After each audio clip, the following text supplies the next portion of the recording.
second piece of this that I think is really important is we know from the PRC's experience what the consequences are of opposing the CCP, right? That if you are rejecting the view of CCP citizenship or of the, to kind of play on the old Soviet way of like the new Chinese man, so to speak, like there is very clearly a mold that is expected that the party has of what it means to be Chinese.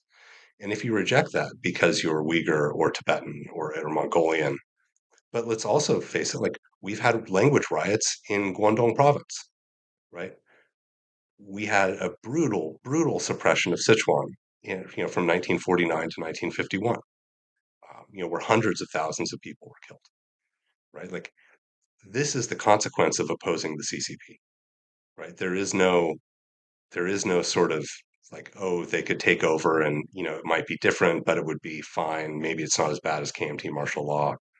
Um, right? That's just not what the experience is. And that's not the experience of opposing the CCP up to that point. So the consequences are there, are quite severe. And I think that a lot of Taiwanese people understand that. But to get to those kind of acid test questions from DC of like, what's going on there? How do we think about it? One of the things that's just been really troubling to me, and I've had 4 trips to Taiwan in the last 18 months, um, and people from Jamestown have been in Taiwan for a total of about 10 weeks this year in different trips,